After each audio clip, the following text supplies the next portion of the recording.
दुलाम पद्धति पढ़ने के बाद अगली जो हेडिंग आती है वो आती है वर्गीकरण।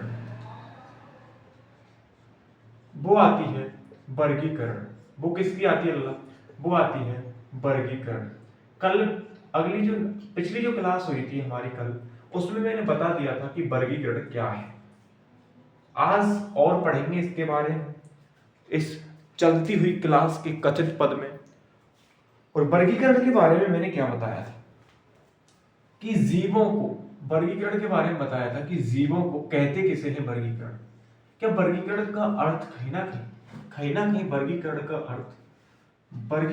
अर्थ वर्ग वर्ग नहीं हो गया? वर्ग, इस वर्गी का अर्थ हो गया वर्ग, और इस करण का अर्थ क्या हो गया? करना। क्या हो गया बच्चा? करना। और क्या करना? वर्गीकरण, वर्ग करना। किसका? वर्गीकरण, यानी कि वर्गों में विभाजित। वर्ग में क्या करना? वर्ग का क्या करना? विभाजन। क्या करना बच्चा? विभाजन। तो वर्गीकरण का कहीं ना कहीं अर्थ हुआ कि वर्गों में विभाजन करना। और किनको करना? जीवों को। किनको करना लगा? जीवों को। तो जीवों को वर्गों में विभाजित करने की जो प्रक्रिया है वो क्या है? वर्गीकरण है। वर्गीकरण का मतलब आपके समझ में आ गया। और वर्गीकरण का मतलब क्या है? वर्गों में विभाजन करना। वर्गों में क्या करना? विभाजन करना। तो इसकी जो परिभाषा हम लिखेंगे कि जीवों को और वर्गों में विभाजन किस आधार पर किया जा रहा है, उस चीज को भी देखेंगे कि वर्गों में जो विभाजन किया जा रहा है वो किस आधार पर किया जा रहा है। तो जीवों को समानता और असमानता के आधार पर, जीवों को समानता और असमानता के आधार पर, असमानता के आधार पर छोटे छोटे समूहों में विभाजित करने की प्रक्रिया। छोटे छोटे समूह या वर्गों में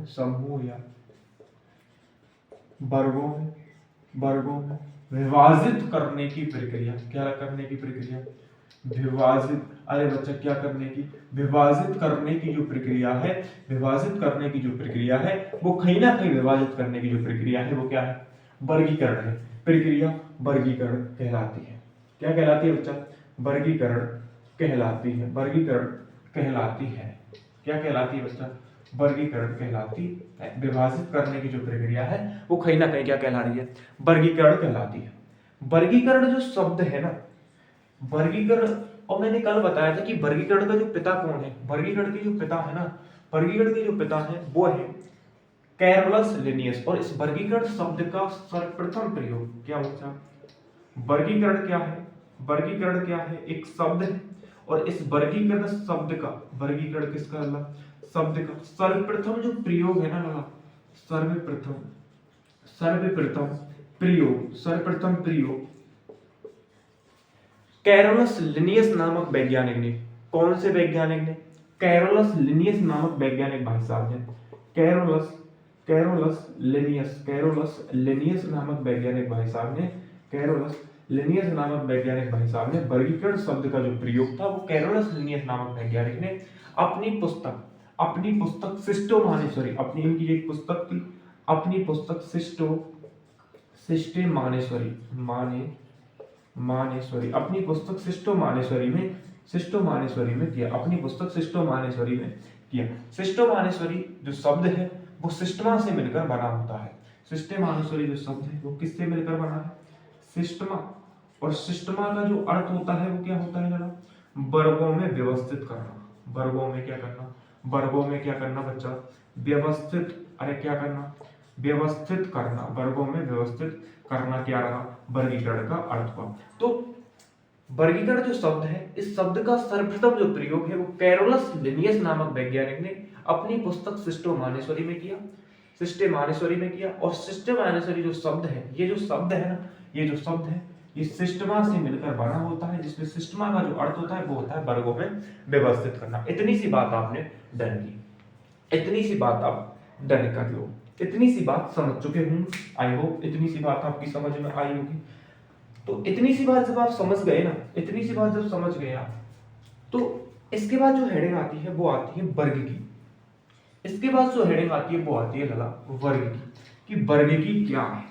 और फिर हम पढ़ेंगे वर्ग की समवर्ग, उसके इसके बाद वर्ग की समवर्ग। तो वर्ग की क्या है, वर्गीकरण करना क्यों आवश्यक है, जाति क्या है, व्यष्टि क्या है, इन सभी के बारे में हम चर्चा करेंगे। जाति की परिभाषा क्या है, किस जाति शब्द किसने दिया, किस वैज्ञानिक ने जाति की क्या परिभाषा दी, तो उस हिसाब से अपन देखेंगे।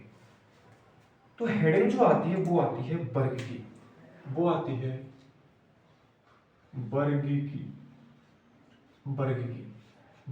जो वर्ग की क्या है, कहते किसे हैं वर्ग की, तो वर्गीकी किसे कहते हैं, वर्गीकी का अर्थ कहीं ना कहीं वर्गीकरण से संबंधित है।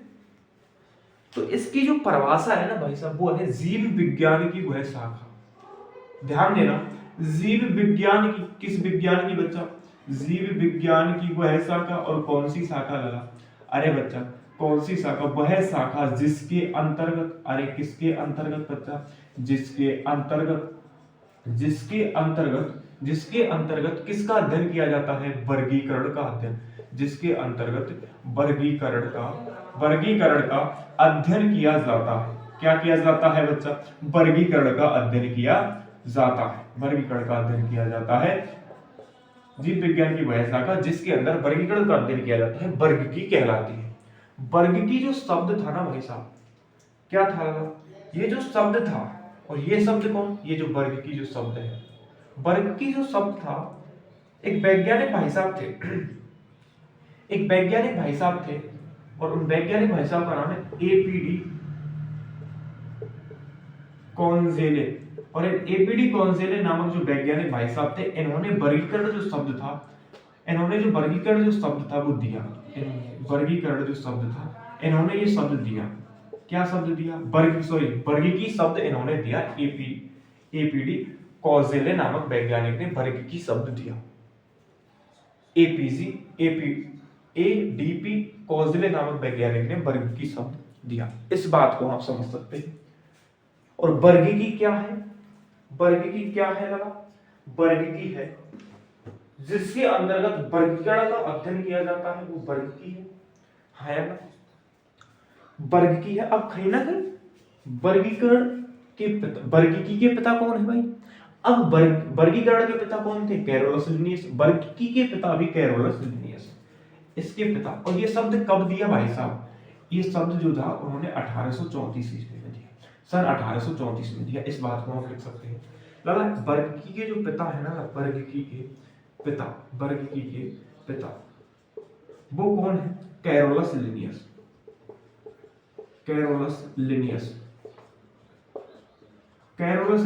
वर्गीकी के जो पिता हैं वो कैरोलस लिनियस है। इस बात को आप नोट कर लीजिए। और कैरोलस लिनियस नामक वैज्ञानिक वर्गीकरण के भी पिता हैं, वर्गीकी के भी पिता हैं कैरोलस लिनियस। इसके बाद अपन क्या पढ़ते हैं, इसके बाद एक हेडिंग पढ़ते हैं, और बहुत ही इंपॉर्टेंट, मोस्ट इंपॉर्टेंट वो चीज है, और एग्जाम में भी पूछा जाता है। और एग्जाम में क्या पूछा जाता है कि जब बहुत देर से हम पढ़ रहे हैं वर्गीकरण, तो ये वर्गीकरण जो है, और ये किसका किया जा रहा है, जीवों का किया जा रहा है। तो वर्गीकरण करना क्यों आवश्यक है, ये प्रश्न पूछा जाता है। बहुत ज्यादा कई प्रश्न पूछा जाता है कि वर्गीकरण करना क्यों आवश्यक है। तो वर्गीकरण करना क्यों आवश्यक है, इस चीज को अपन पढ़ेंगे। वर्गीकरण करना क्यों आवश्यक है, वर्गीकी के बारे में समझा, वर्गीकरण करना क्यों आवश्यक है, इस चीज को अपन देखेंगे कि वर्गीकरण करना क्यों आवश्यक है। बच्चा, प्यारे बच्चा, क्या देखेंगे, वर्गीकरण करना क्यों आवश्यक है। ठीक है जी। तो वर्गीकरण कहते किसे हैं, पहले तो वो चीज आपके दिमाग में आ जानी चाहिए। और वर्गीकरण हम कहते हैं लगा, जीवों को उसकी समानता और असमानता के आधार पर अलग अलग समूहों में समूहबद्ध करने की जो प्रक्रिया है, अलग अलग वर्गों में विभाजित करने की जो प्रक्रिया है, वो वर्गीकरण कहलाती है। डन, इतनी सी बात। तो वर्गीकरण करना क्यों आवश्यक है, लगा मैं यहाँ लिख देता हूँ, एक क्वेश्चन के रूप में मैं यहाँ बना देता हूँ।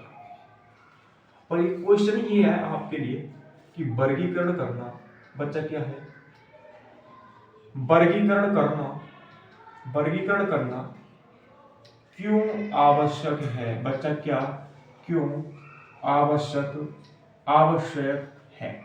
तो एक क्वेश्चन है रहा आपके लिए, और एक क्वेश्चन पूछा भी जाता है कि वर्गीकरण करना क्यों आवश्यक है। तो तो इस क्वेश्चन को आप कैसे देंगे कि हमारी पृथ्वी पर, आप पहले भी पढ़ चुके हैं, इस बात में कहीं ना कहीं बहुत हद तक सत्यता है। और सत्यता कैसे है, आप पढ़ चुके हैं कि हमारी पृथ्वी पर, हमारी किस पर बच्चा, हमारी जो ये पृथ्वी है ना भाई साहब, इस पृथ्वी पर असंख्य जातियां निवास करती हैं। इस बात को आप मानते हो, इस बात को आपने माना कि हमारी पृथ्वी पर असंख्य जातियां निवास करती हैं। असंख्य जो जाति होती है, असंख्य जो जाति होती है वो क्या करती है, निवास करती है बच्चा, क्या करती है, असंख्य जाति हमारी पृथ्वी पर निवास करती है। और इन जातियों को अपने स्थानीय क्षेत्र पर अलग अलग नामों से जाना जाता है। ये जो जाति होती है असंख्य, इन जातियों को अलग अलग स्थानीय स्थान पर, अलग अलग स्थानों पर, अलग अलग स्थानों पर, अलग अलग स्थानों पर अलग अलग नामों से जाना जाता है। अलग अलग नामों से क्या होता है बच्चा, जाना जाता है। जिससे नामों से जब जाना जाता है तो नाम अलग अलग नामों से जाना जाता है, जिसके कारण इनको पहचानने में, जिसके कारण इनको किस करने में लगा, पहचानने में। अरे क्या करने में, इनको पहचानने में क्या होती है, असुविधा होती है बच्चा। क्या होती है प्यारे बच्चा, क्या होती है, असुविधा होती है। और इस असुविधा को दूर करने के लिए, इस असुविधा को क्या करने के लिए, दूर करने के लिए, कि ऐसी असुविधा ना हो। और कैसी असुविधा ना हो, कि एक ही जीव को अलग अलग नामों से जाना जा रहा हो। कल मैंने एक उदाहरण के बताया था चिड़िया वाला, कि जिसको अंग्रेजवासी कुछ और कह रहे हैं, स्पेन वासी कुछ और कह रहे हैं, जापान वासी कुछ और कह रहे हैं। तो इन जीवों को पहचानने में हमको असुविधा महसूस होती है, और इनका अध्ययन करने में भी असुविधा महसूस होती है। तो कैरोलस लिनियस भाई साहब ने वर्गीकरण पद्धति का विकास किया। कैरोलस लिनियस ने वर्गीकरण का विकास किया असुविधा के कारण। ठीक है बच्चा, इसका विकास किया। और ये करना क्यों आवश्यक है, क्योंकि जीवों को पहचानने के लिए, जीवों को पहचानने के लिए और उनका अध्ययन करने के लिए वर्गीकरण के दौरान बच्चा, वर्गीकरण के दौरान किसी भी जीव का अध्ययन करना, किसी भी किसी भी जीव का अध्ययन करना क्या होता है, अध्ययन करना क्या होता है बच्चा, सरल हो जाता है। क्या हो जाता है, सरल हो जाता है। वर्गीकरण के दौरान किसी भी जीव का अध्ययन करना सरल क्यों हो जाता है, इस चीज को मैं आपको बताता हूँ। वर्गीकरण के बारे में मैंने समझा, वर्ग यानी कि अलग अलग वर्गों में हम जीवों को विभाजित कर रहे हैं। ये समानता और असमानता के आधार पर इस वर्ग में बहुत सारे जीव हैं जिनमें बहुत सारी समानता पाई जा रही है, इस कारण इनका एक वर्ग बन गया। ये एक वर्ग रहा, और इसमें बहुत सारे जीव है जिस सिमिलरिटी पाई जा रही है उनमें, इस कारण इनका एक वर्ग बन गया। तो और ऐसे बहुत सारे वर्ग बन गए, और ऐसे बहुत सारे वर्ग बन गए। तो आप मेरे को एक चीज बताइए, ये एक जीव रहा बच्चा, और इस जीव का मैं क्या करूंगा, इस जीव का मैं अध्ययन करूंगा। और इस जैसे ही इस वर्ग में हजारों जीव हैं, है या ना। तो इस जीव का यदि मैंने अध्ययन कर लिया, इस जीव का क्या कर लिया, अध्ययन कर लिया, तो कहीं ना कहीं इस पूरे वर्ग का अध्ययन हो गया स्वतः ही। और स्वतः ही कैसे है वो बच्चा, भाई साहब वर्गीकरण करो कैसे, सिमिलरिटी के आधार पर तो करो। जिन जीवों में समानता, इन जीवों में समानता पाई जा रही है, इन जीवों में समानता पाई जा रही है, इन जीवों में समानता पाई जा रही है, उसके आधार पर वर्गीकरण किया था। यदि इस वर्ग में से एक जीव का अध्ययन मैंने कर लिया, तो मैंने स्वतः ही इन पूरे वर्ग में जो जीव पाए जा रहे हैं उनका स्वतः ही अध्ययन है भाई साहब। क्यों, क्योंकि ये सब सेम ही तो है, ये सब जीव सेम है, ई जीव सेम है, जब ही तो नहीं एक वर्ग में रखा हुआ है। ठीक है बच्चा, तो स्वतः ही इसका अध्ययन हो जाए। तो अध्ययन करना किस लिए सरल हो गया, आप पहचान गए इसलिए सरल हो गया। ठीक है जी, तो वर्गीकरण करना इसलिए आवश्यक है। वर्गीकरण करना क्यों आवश्यक है, एक बार मैं बता देता हूं। आप आंसर कैसे देंगे, हमारी पृथ्वी पर असंख्य जीव जातियां निवास करती हैं, और इन जीव जातियों को पहचानने में असुविधा महसूस होती है, और इन जीव जातियों को अपने स्थानीय क्षेत्र में अलग अलग नामों से जाना जाता है। इस दौरान एक वैज्ञानिक भाई साहब हुआ करते थे कैरोलस लिनियस। उन कैरोलस लिनियस ने ये पद्धति शुरू की थी। इस पद्धति के दौरान किसी भी जीव का अध्ययन करना बहुत सरल हो जाता है, और किसी भी जीव को पहचानने में असुविधा महसूस नहीं होती है। और हमारी जो भ्रामकताएं होती हैं कि ये जीव अलग है, ये जीव अलग है, उन सभी जीवों की जो हमारी जो भ्रमकताएं होती है उन सभी जीवों के प्रति जो हमारी भ्रमकताएं होती हैं वो भ्रमकताएं दूर हो जाती है, इसलिए वर्गीकरण करना जीवों का आवश्यक है। अर्थात जीवों को पहचानने और जीवों का सरल अध्ययन करने के लिए वर्गीकरण करना आवश्यक है। इस चीज को आप समझ गए बच्चा? इस चीज को प्यारे बच्चा जब आप समझे, और इसी चीज को मैं समझाना चाह रहा हूं कि वर्गीकरण करना क्यों आवश्यक है, तो आप समझ गए वर्गीकरण करना इसलिए आवश्यक है। आप वीडियो को रोक कर बच्चा वीडियो को क्या कर वीडियो को रोक कर जो मैंने ये बोला है ना इसको आप लिख सकते हो भाई साहब, ठीक है जी, इसको आप लिख सकते हो, ठीक है बच्चा। अब पढ़ते हैं जाति। अब क्या पढ़ते हैं? जाति क्या है और व्यष्टि क्या है? दो शब्द हैं बच्चा, जाति और व्यष्टि। दो शब्द कौन कौन से हैं प्यारे बच्चा? प्यारे बच्चा दो शब्द हैं जाति और व्यष्टि, उसके बारे में हम पढ़ेंगे। यहां तक आई होप ये चीज जो मैंने पढ़ाई है ये आपकी समझ आई होगी और आनी ही चाहिए बच्चा, ठीक है बच्चा। अब पढ़ते हैं बच्चा जाति के बारे में। जाति और व्यष्टि क्या है? एक पॉइंट आप डालिए, जाति और व्यष्टि ये चीज क्या है? जाति और व्यष्टि ये चीज क्या है? तो पहले तो मैं आपके लिए बता दूं, जो जाति है ना, ये जो शब्द है ना, क्या बच्चा? जाति जो शब्द है, व्यष्टि को हम बाद में पढ़ेंगे, बट इनकी जो हेडिंग है वो मैंने साथ डाल दिया, आप व्यष्टि को खत्म कर सकते हैं, बाद में पढ़ लेंगे भाई, क्यों? जाति ही बहुत बड़ा है। तो जाति जो शब्द था, एक वैज्ञानिक भाई साहब हुआ करते थे, जाति जो शब्द है, इस शब्द को, इस किसको लागू, इस शब्द को सर्वप्रथम एक वैज्ञानिक भाई साहब हुआ करते थे। कौन हुआ करते थे बच्चा? एक वैज्ञानिक भाई साहब हुआ करते थे, और उन वैज्ञानिक भाई साहब का नाम है जॉन रे नामक वैज्ञानिक थे। उन्होंने जॉन रे नामक वैज्ञानिक ने 1693 ईस्वी में दिया, 1693 में दिया। ये जो नाम था जाति, ये जाति जो नाम था यह है जॉन रे नामक वैज्ञानिक भाई साहब ने। कौन से नामक वैज्ञानिक भाई साहब ने? जॉन रे नामक वैज्ञानिक भाई साहब। कौन से वैज्ञानिक भाई साहब ने? जॉन रे नामक वैज्ञानिक भाई साहब ने कब दिया? 1693 ईस्वी में दिया। 1693 ईस्वी में जॉन रे नामक वैज्ञानिक भाई साहब ने ये नाम यानी जाति जो शब्द था वो दिया, ठीक है बच्चा। जॉन रे के अनुसार जाति की जो परिभाषा है ना, इस जॉन रे नामक वैज्ञानिक के अनुसार जाति की क्या परिभाषा है वो चीज हम देखेंगे। तो जॉन रे ने क्या कहा जाति के बारे में? जॉन रे के अनुसार परिभाषा जाति की, जॉन रे नामक एक वैज्ञानिक भाई साहब, तो इनके अनुसार जो जाति की जो परिभाषा है, इन्होंने कहा एक ही प्रकार के जीवों के द्वारा उत्पन्न की गई संतति, एक ही प्रकार के जीवों के द्वारा उत्पन्न की गई जो संतति होती है, वह उत्पन्न की गई जो संतति होती है एक ही जाति की होती है। अब इस परिभाषा को आप समझिएगा और कैसे समझिएगा। जॉन रे ने छोटी सी परिभाषा दी कि एक ही प्रकार के जीव जब रिप्रोडक्शन करते हैं, अरे क्या करते हैं बच्चा? रिप्रोडक्शन, जब जनन करते हैं तो जनन के दौरान जो संतति भी उत्पन्न करते हैं, कौन? एक ही जाति के जीव, एक ही प्रकार के जो जीव होते हैं, एक ही जाति नहीं कहेंगे, एक ही प्रकार के जीव। अब एक ही प्रकार के जीव का मतलब क्या हो गया? मैं और मेरे जैसा एक और जीव, एक ही प्रकार के हो गए भाई।